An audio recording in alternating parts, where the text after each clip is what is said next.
Good morning, guys. Me and Ari are going to show you how to make some instant pot grits. I'm going to use the pot and pot method because I'm not making a ton of grits. It's just going to be for us, and if we have leftovers we can warm it up the next day. I like using the pot and pot method because it's easy cleanup.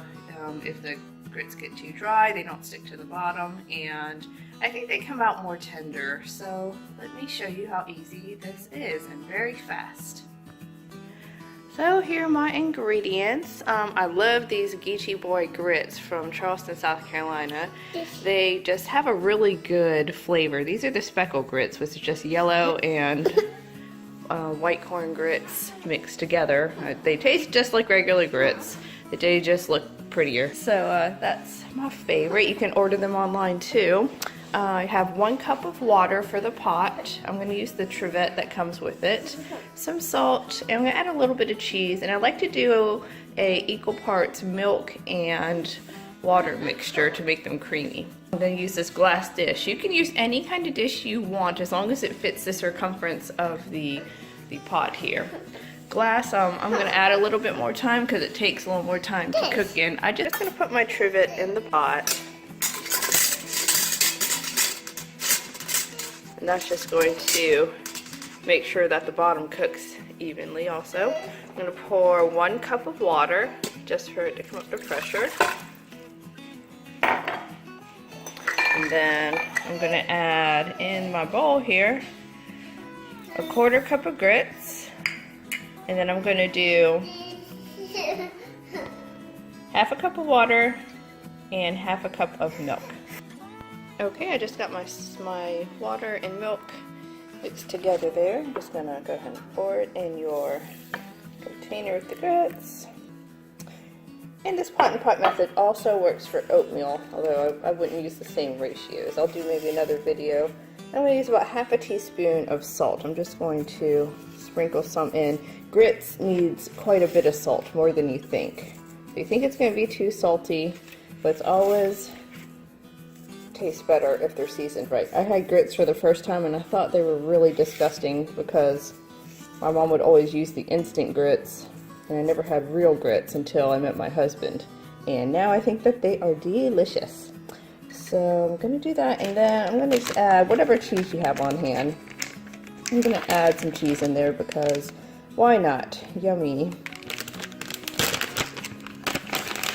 Just going to sprinkle some in there and just stir it up so that it gets well incorporated. And you can also add butter.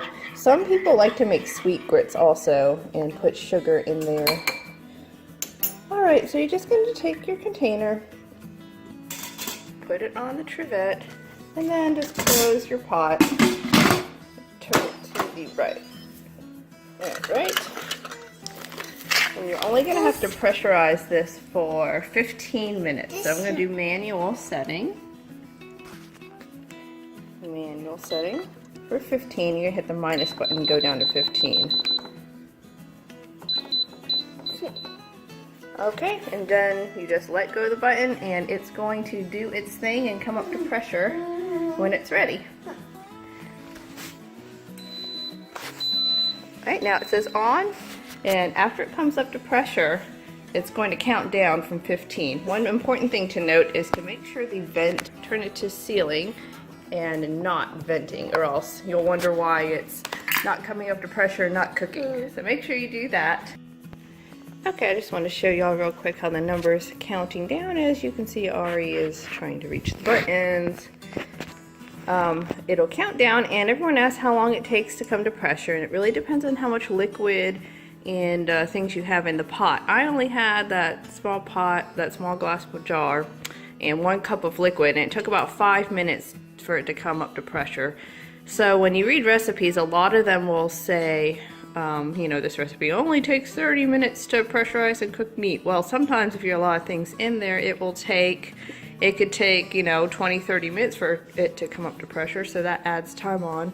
But what I love about this for grits is that you don't have to sit there and stir the grits, and it doesn't take forever. You know, when you buy stone ground grits, it takes a long time for it to cook. Like, it takes me 40 minutes to cook a pot of grits on the stove, usually.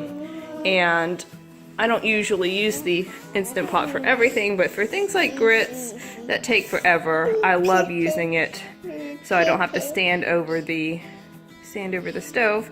And so I'm going to let this keep on going for about 10 minutes, and then I'm going to let it naturally release, which means don't touch it and let it come down to pressure itself. I'm going to go walk the dog real quick and do some things I need to do, and I'll see you guys back when it's done. Okay, I just got back from my walk and it was freezing cold outside, so having something nice and warm will be good. So this L014 means that it's lapsed over 15 minutes now, so we're going to check and make sure the pressure eye is naturally released. And this pin here is the pressure pin, so when you see that that is down, that is okay to open.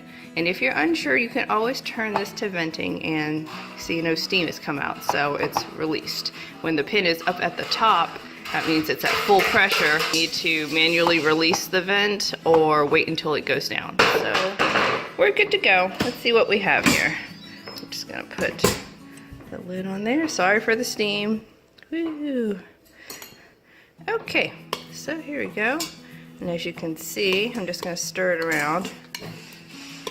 And let me take it out so it's not so steamy. So the grits have doubled in size, and it's just enough serving for Ari and I. I don't think I'll have any leftovers. Ari might be able to eat all this by himself, actually. So I hope you guys enjoy the video and try it out yourself. The next one I'll do is when I have a weekend with more people, I'm going to make the grits in the pot where you can make more grits for a crowd. So give this video a try, and if you like my channel, please like and subscribe, and I will see you guys next time for another installment of Instant Pot videos. Bye!